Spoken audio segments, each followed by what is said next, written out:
Table 17. That was where they put me at my sister's wedding. Not at the family table, not even close enough to pretend it had been an oversight. I was seated by the service doors at Cedar Grove Manor, while 200 guests moved through the ballroom, smiling at a version of my family that had always looked warmer from a distance. What they did not know was that the certified check in my handbag for $12,000 was not just a wedding gift.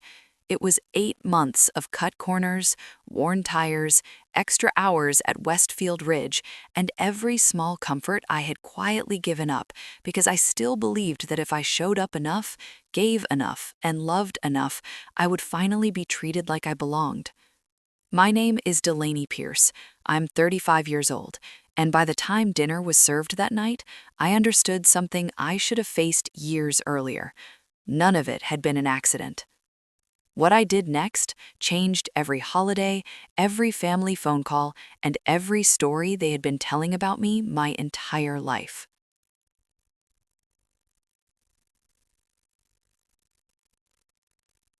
I should have known better the moment I reached the bridal suite.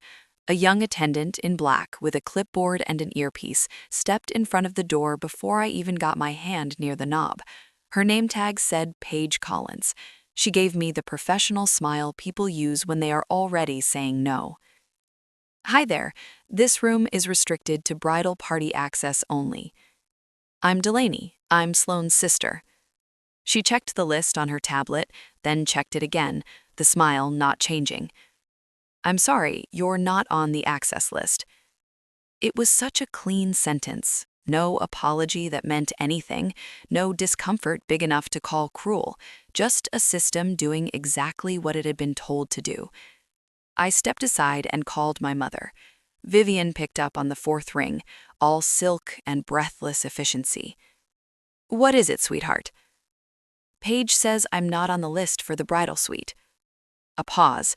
I could hear voices behind her, laughter, the click of hangers, somebody asking for a lipstick shade. "Sloane wanted this morning to stay very streamlined, very low family energy. You know how many moving parts there are." "I brought flowers." "That's sweet. Why don't you get coffee for a bit and give everyone room to breathe? Please don't make this into stress for your sister today." There it was. Not anger, not denial, something more familiar than both.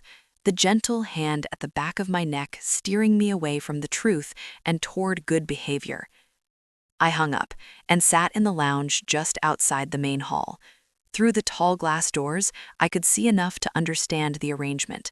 My mother moving in and out of the suite with purpose, my brother, Grant, arriving with a garment bag over one shoulder, Sloane's bridesmaids clustered around her in matching satin robes, laughing over champagne.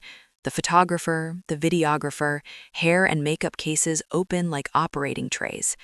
Everyone who counted was inside. I told myself it could still be timing. I told myself there were too many people, too many schedules, too much pressure.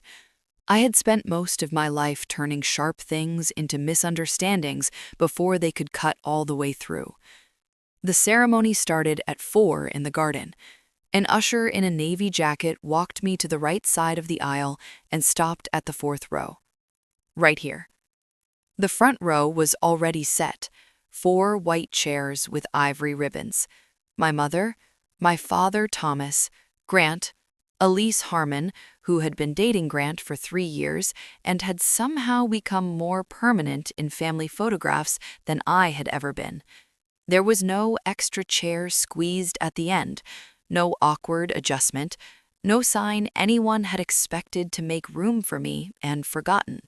The spacing was too exact, too intentional. Not no seat left for me, no seat planned for me. I sat down slowly and stared at the back of my mother's pale blue dress. 2 rows ahead, Laurel Whitaker turned slightly in her chair and glanced back. She did not say anything. She did not need to. The faint pause in her expression was enough. Someone outside my family had noticed. When Sloane came down the aisle, she looked beautiful in the practiced, expensive way she had always known how to look beautiful. Every inch of her seemed arranged to be admired. Carter looked at her like a man who still believed he was watching honesty. During the vows, Sloane smiled through tears and said, "My family taught me grace under pressure and how to walk into every room with gratitude." Her eyes moved to my mother, then my father, then Grant, then Carter, and finally Laurel. They never touched me. I clapped when everyone else clapped. I stood when everyone else stood. I followed the crowd into the ballroom and found my escort card on a mirrored table near the entrance. Table 17. The cardstock was thick and cream-colored. The calligraphy was elegant. The effect was the same one everything else that day had been going for, beautiful enough to distract from what it was actually saying.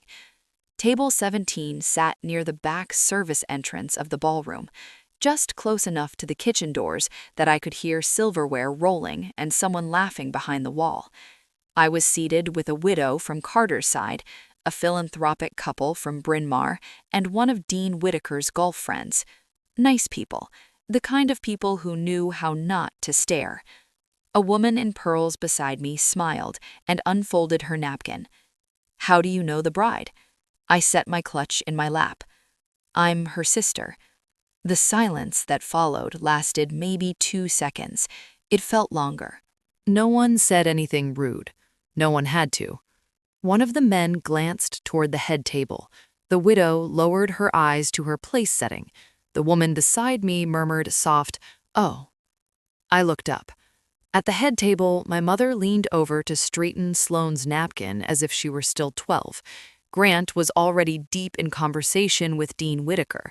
My father was there, fully there, not absent the way he liked to pretend he was when things got uncomfortable.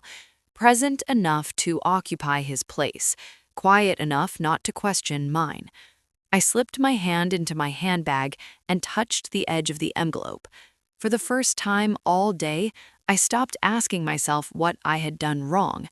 I started wondering why it had taken me this long to understand what place had been saved for me all along. I sat there long enough for the salad plates to arrive and be cleared before I took a single bite of anything, and by then I already knew the wedding had not created this feeling. It had only given it a ballroom, a seating chart, and 200 witnesses. By the time Sloane got engaged in late August of 2025, I had already spent most of my life learning how to make myself useful before anyone had to ask. That was the role I knew best. Not celebrated, not centered, useful.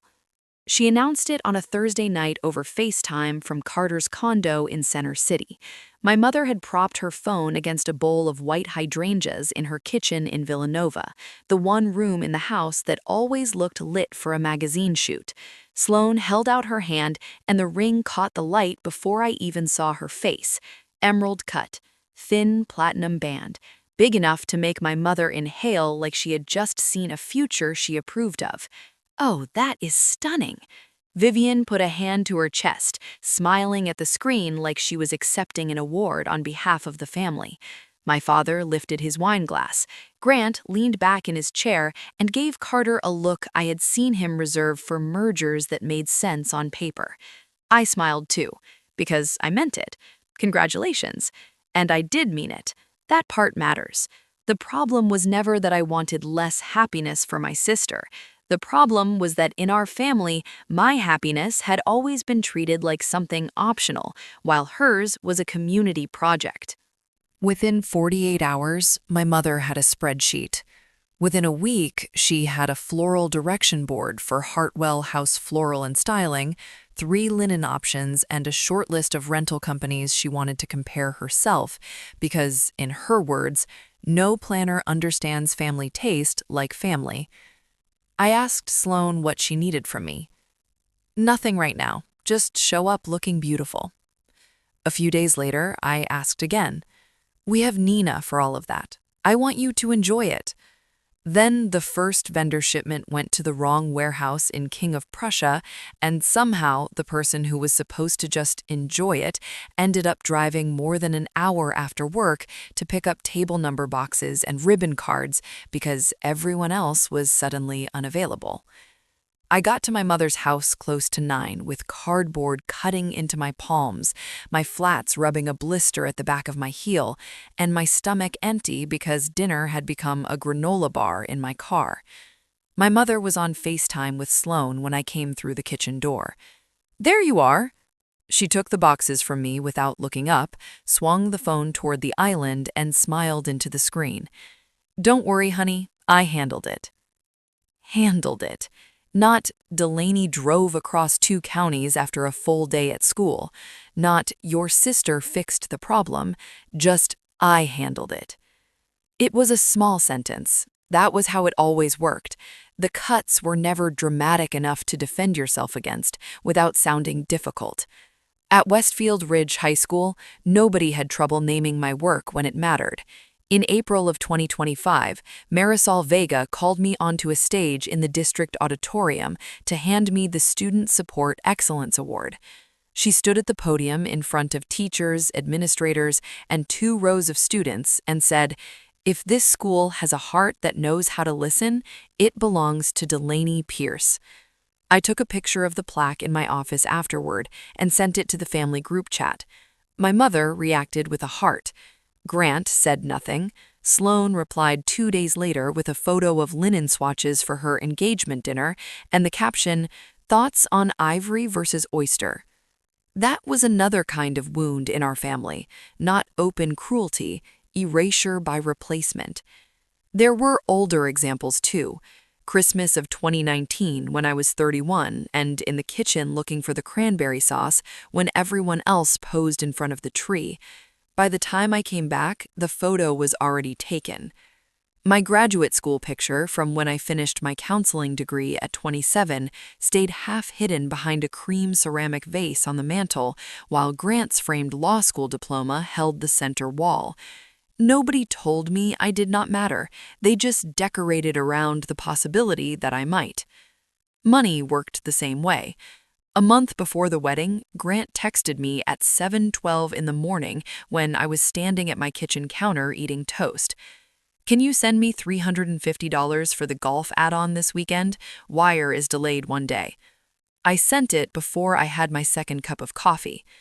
"Got it. We'll send back tonight." He never did.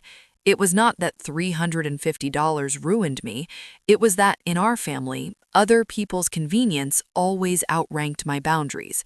My no never had the same legitimacy as their need. At school, teenagers sat in my office and told me things they had not said out loud to their own parents. Panic attacks during third period, divorces they found out about through overheard kitchen arguments, FAFSA forms that never got signed because their mothers were too angry at their fathers to open the mail. One girl, 17 and shaking so hard she could barely hold a tissue, asked me if it was selfish to want somebody to notice she was not okay. That afternoon, Janelle Brooks leaned against my office door with a paper cup of stale faculty room coffee and listened while I complained about floral pickup schedules and RSVP confusion. "You tell these kids every day that kindness is not a prize you earn." She looked at me over the rim of her cup. "I wish you believed that when it comes to you." Outside my family, I was competent, trusted, respected. Inside it, I became soft at the edges, adjustable, easy to move. Sloan's bridesmaids made the pattern harder to ignore. Every woman in that lineup fit a very specific frame.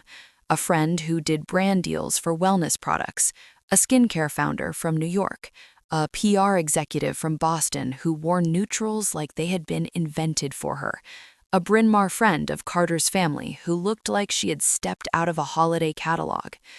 When I asked Sloan one evening if I had been left out of the bridal party on purpose, she answered without looking up from her laptop.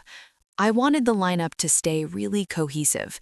Not unkind, not apologetic, just polished, as if people came in textures and tones now, and I was slightly off palette. Grant did what he always did. Don't personalize logistics, or every wedding turns into people management, or the closer it gets, the easier it is to read intention into things. He said all of it in that clean lawyer voice that made concern sound objective. That was what made him hard to fight. He never raised his voice high enough to look guilty. One night at my mother's house, I walked into the study while she was in the pantry and saw a seating draft open on her laptop. My name sat far outside the family cluster. There's no way I'm at the family table. My father was standing only a few feet away. He answered too quickly. Your mother said it isn't final. Not denial, just retreat. The rehearsal dinner at the Briar Room in Devon finally stripped the silk off it. I wore a charcoal dress and arrived on time, thinking there was no version of a rehearsal dinner where the bride's sister would not sit with her own parents. An usher took me to a smaller table near the service station with one of my mother's tennis friends and a couple from Carter's side I had met once. Laurel Whitaker noticed, "Why is Sloane's sister sitting over there?" My mother smiled without missing a beat. Delaney's always more comfortable in the quiet corners. She hates too much noise. I stood there holding the back of my chair while my own exclusion was translated into a personality trait.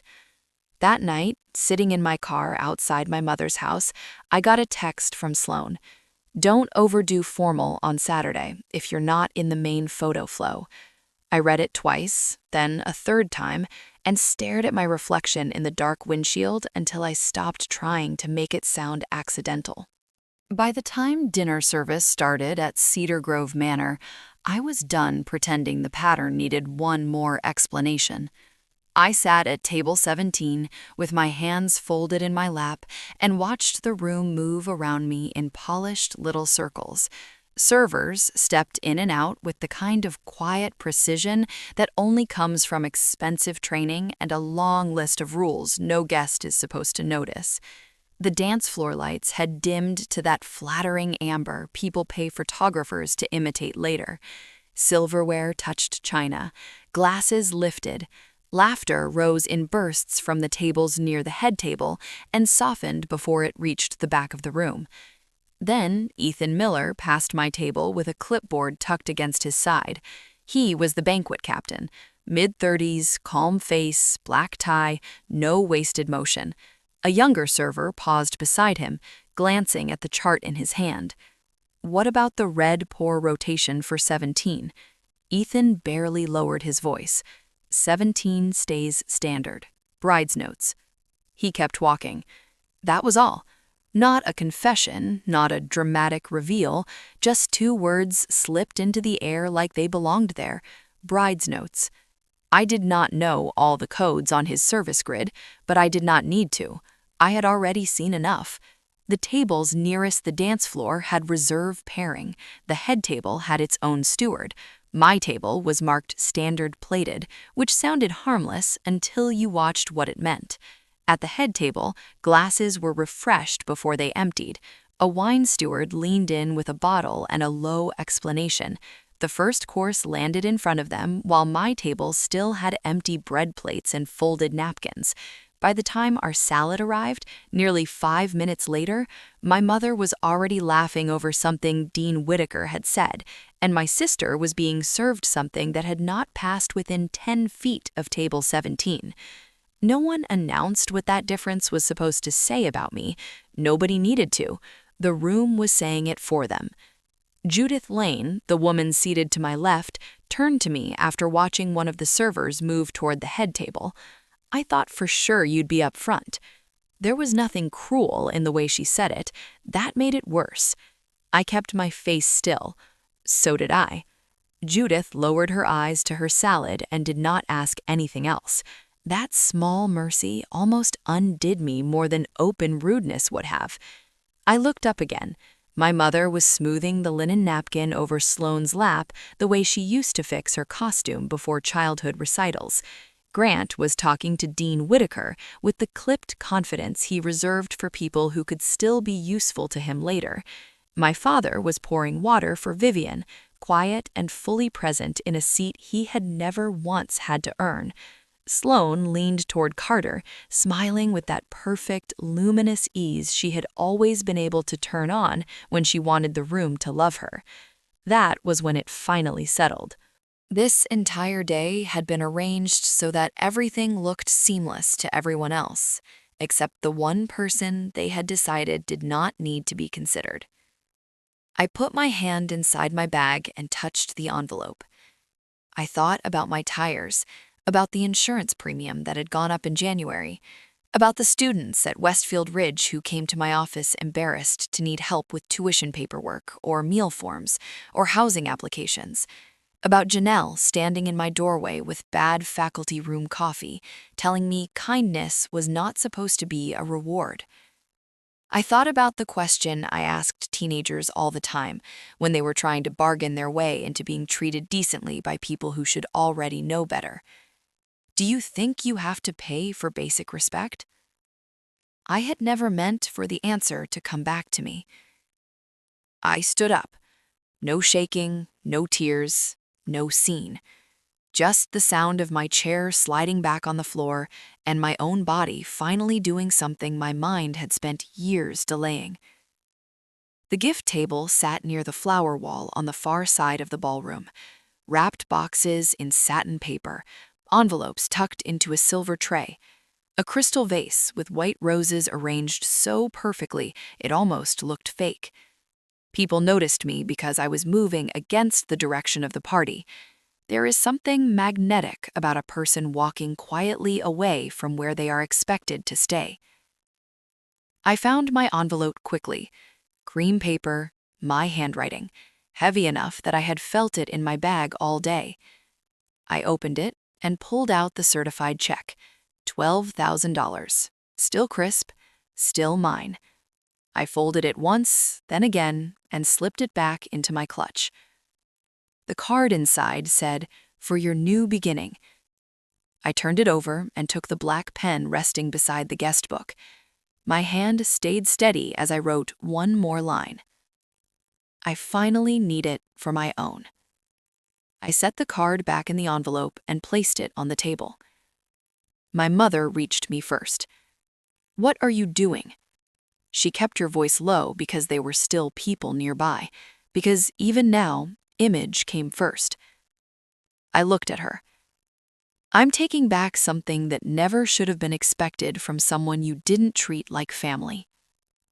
Her face changed in stages. Confusion first, then anger, then that familiar tightening around the mouth I had seen my whole life whenever I failed to make things easy. I did not wait for more. I walked out of the ballroom and through the terrace doors into the cool evening air. The stone under my heels was damp from the mist that had settled after sunset. I made it halfway to the parking court before I heard Sloane behind me, breathless and furious. "Delaney?" I turned. She was gathering part of her skirt in one hand, the lace train dragging across the edge of the stone. My mother was right behind her. Grant followed at a slower pace, composed enough to suggest he still thought this could be managed. My father came last. Sloane stopped a few feet from me, eyes bright and hard. "You cannot do that in the middle of my wedding. You made me look awful." I held my clutch against my side. "What made you look awful wasn't me taking back the money. What made you look awful was treating me like something that had to be managed out of sight." Vivian stepped forward. "Don't do this. It was seating and flow, that's all." "No." My voice surprised even me with how even it sounded. "It was the bridal suite this morning. It was not having a seat with the family at the ceremony. It was the rehearsal dinner. It was being shoved to the back tonight with different service. It was every single choice that told me I was not supposed to be visible unless I was useful." Sloane looked away first. My mother folded her arms. "You do not understand how complicated event planning is." Grant slid a hand into his pocket. "You're upset. Go home, sleep on it. We'll talk like adults tomorrow."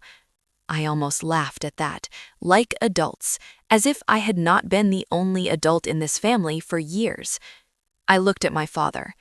He opened his mouth. I saw it, just enough to know a word had almost formed there. Then my mother turned her head toward him, and whatever had been coming died where it started. That 1 second told me more than anything anyone had said all day.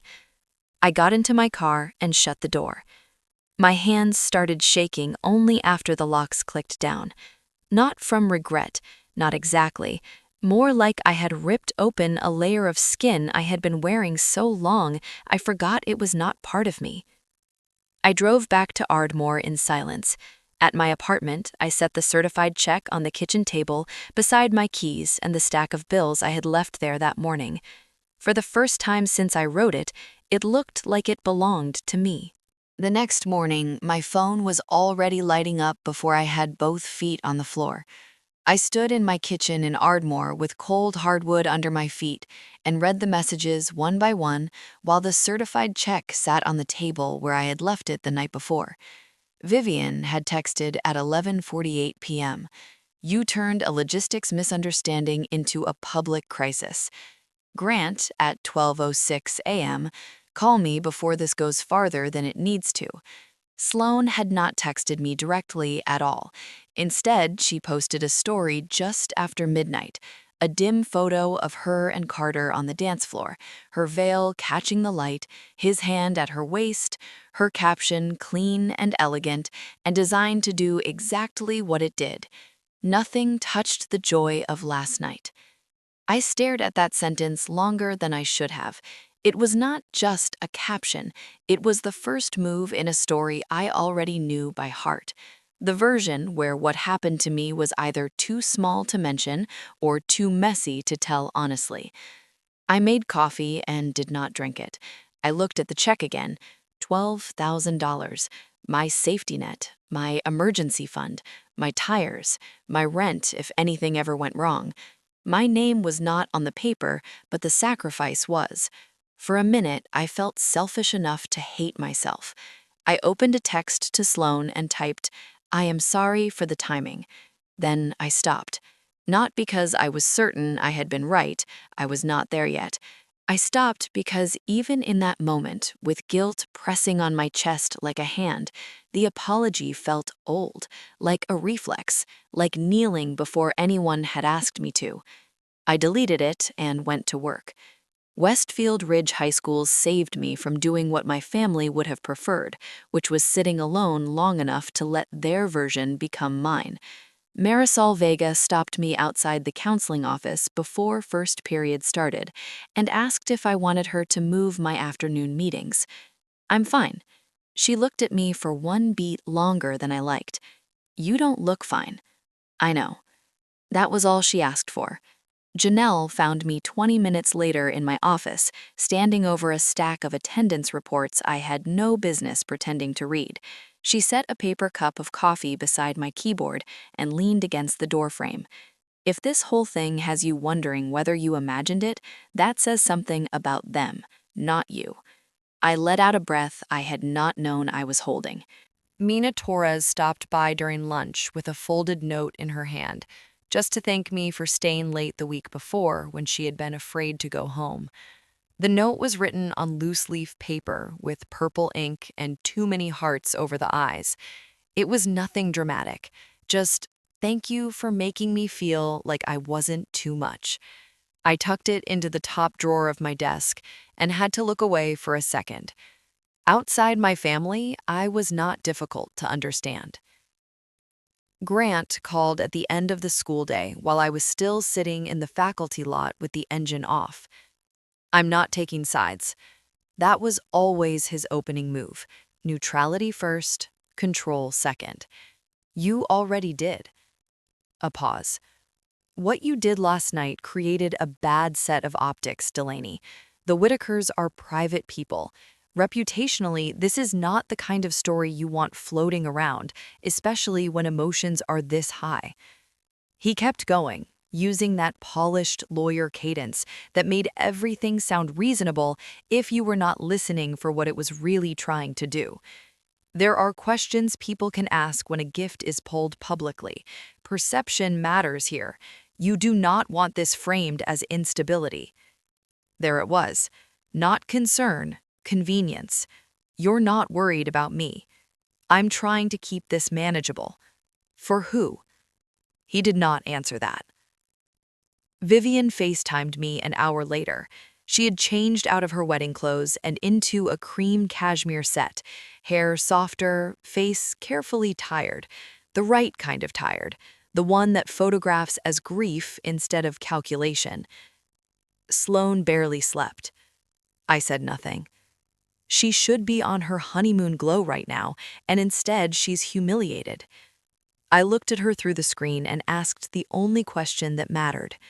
Did you know I wasn't in the family row? Her eyes shifted just once. Seating at events like this is complicated. There are vendors and charts and revisions. Everyone was under pressure. She did not say no.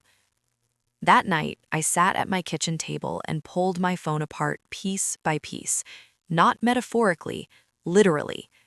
Screenshots, texts, the dress code message from Sloane telling me not to overdo formal if I was not in the main photo flow, the access email from the venue, the rehearsal schedule where I was missing from the family prep block, a photo I had taken by accident of my place setting at the Briar Room with the service station visible in the corner.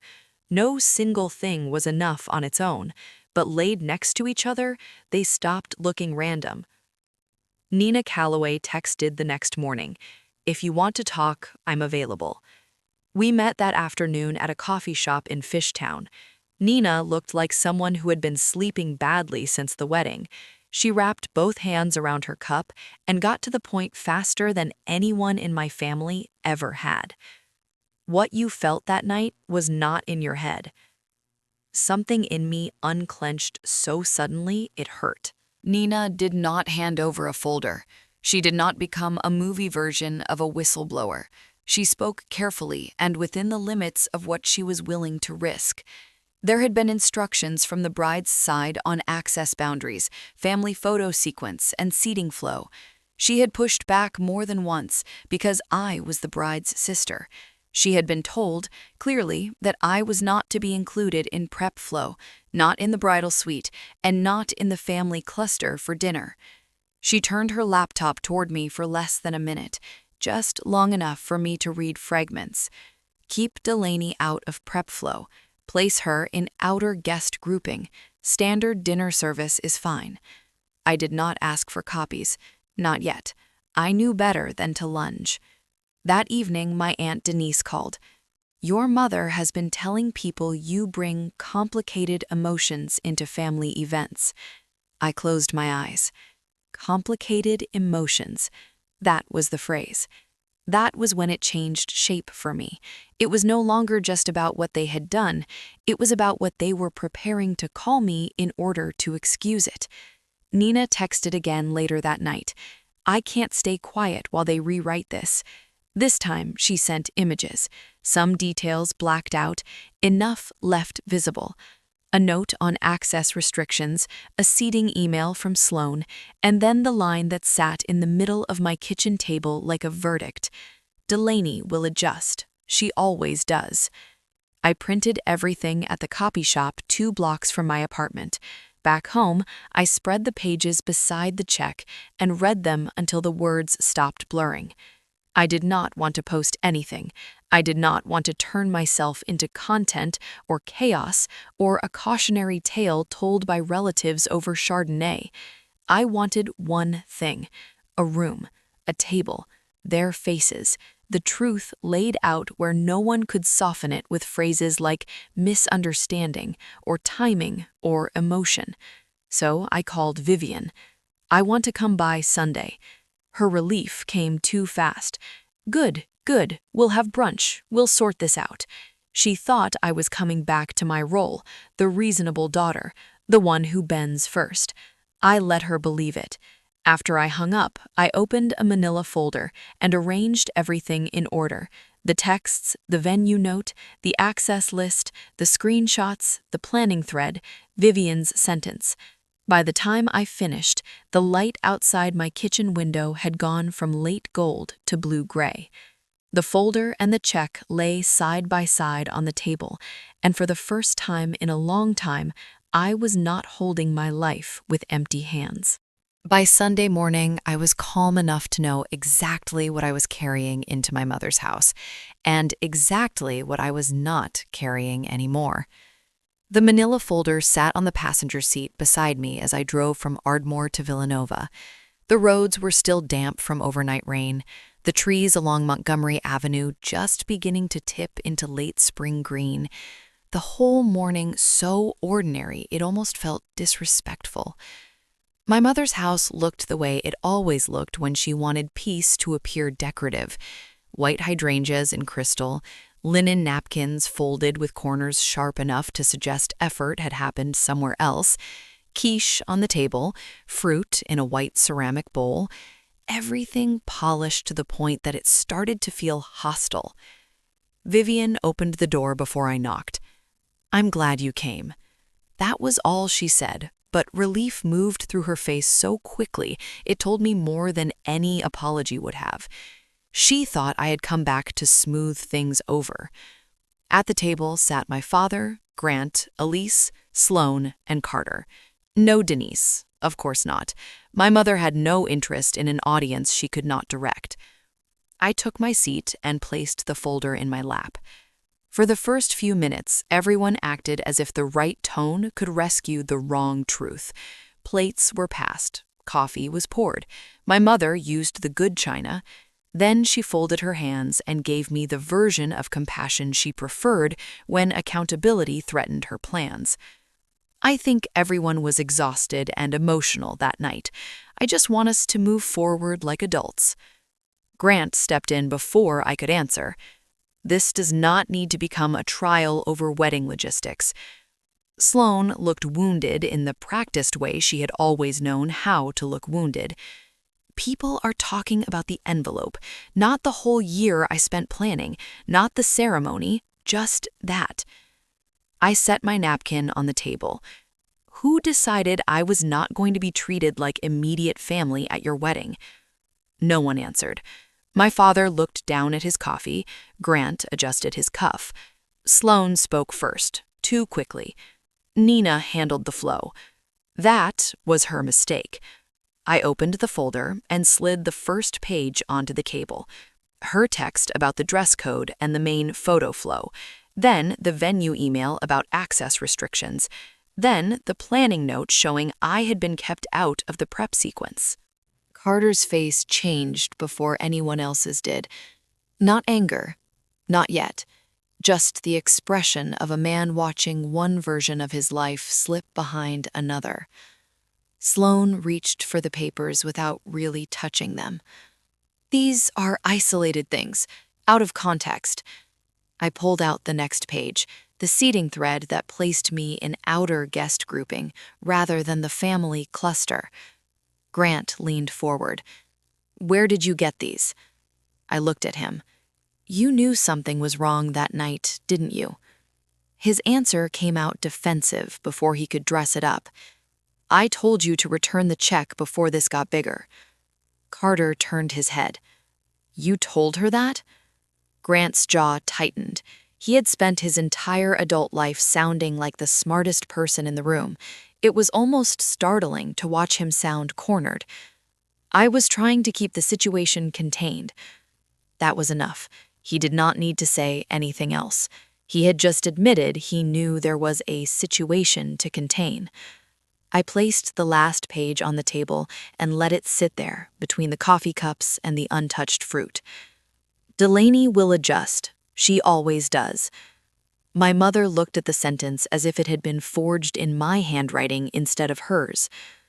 "That does not mean what you think it means. It means you knew." Vivian's eyes filled right on time. I did not think it would become this big. There it was. Not denial, not confusion. She had measured the harm and decided it would be survivable because I was the one expected to survive it. Carter looked at Sloane. "You told me this was planner confusion." Sloane sat straighter. panic finally slipping into her voice. There were too many moving parts. Mom got involved. Nina made choices. I was under pressure. I cut in before she could build herself another exit. Pressure does not accidentally keep your sister out of the bridal suite, the family row, the family table, and the photo flow. Pressure just makes it easier to show what you already think matters. No one moved. Then I turned to my father. You saw the seating draft before the wedding, didn't you? He stared at the table for so long I almost thought he would refuse to answer. When he finally spoke, it was barely above a whisper. I saw one version. Your mother said it wasn't final. That hurt more than if he had lied, because it was the truth in its smallest, most disappointing form. He had known enough to ask, enough to notice, enough to speak. He just chose the explanation that let him stay seated. You always knew just enough to do something. I kept my voice even. You just never chose to do it. He closed his eyes for a second and said nothing. My mother started crying then, not loudly, just carefully enough to pull sympathy toward her side of the table. You are trying to tear apart a family over one imperfect evening. I looked at her and finally said the thing I should have understood years earlier. This was never one evening. This is how all of you have treated me for a very long time. The wedding only made it visible enough that I couldn't keep pretending not to see it. Grant made one last attempt to drag the whole thing back behind closed doors. We can handle this privately. I almost smiled at that.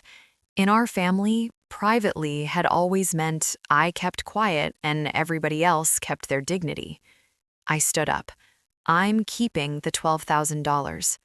Sloane opened her mouth, but I did not stop. Not because I wanted to punish you, because that money belongs to my life, my rent, my car, my future. I'm not going to use my own safety to buy a role in this family that none of you intended to give me anyway. I picked up the folder. And I'm done coming to dinners and holidays where I'm expected to be smaller, easier, cheaper, and grateful for it. If any of you ever want me in your life in a real way, it starts with the truth, not with telling me to move on. I walked out through the hallway. My graduate school picture was still half hidden behind the cream ceramic vase on the mantel. For 1 second, I looked at it. Then I kept walking. That was the difference. I did not need to rearrange their house to prove I existed in it. Carter and Sloane postponed the honeymoon again and started couples counseling that summer. Denise put a stop to my mother's attempts to recast me as unstable once she saw the documents herself. Grant called once to apologize. It lasted 2 minutes and 40 seconds, long enough for me to hear that he regretted the fallout more than the part he played in it. A few weeks later, my father sent me a letter on yellow legal paper. He wrote that he had spent years calling his silence peace when it had really been avoidance. I did not forgive him right away. Some truths arrive too late to be mistaken for repair. But it was the first honest thing he had ever given me, without asking me to help carry it. In early October of 2026, Marisol offered me the Director of Student Support position at Westfield Ridge. I said yes. I used part of the money to replace my tires, paid down a few bills that had been keeping me awake at night, and moved the rest into a high-yield savings account in my own name. The point was never watching my family lose something. The point was finally letting my own life benefit from my loyalty. By the end of October, the light in Ardmore turned gold earlier in the afternoon. Leaves gathered in the corners of the parking lot outside my apartment. My Student Support Excellence plaque hung in the living room where I could actually see it. Beside it was the small new nameplate from school. On my coffee table sat my father's letter, still unfolded, and a thin silver bracelet I had bought for myself, with one word engraved on the inside. Enough. My apartment was not grand. No flower wall, no ballroom, no polished silver. But in that space, no one asked me to shrink in order to be welcome. If you have ever been the one your family expected to adjust, to give, and to smooth everything over, then you know walking out is not the same as giving up. Sometimes it is the first honest boundary you ever set.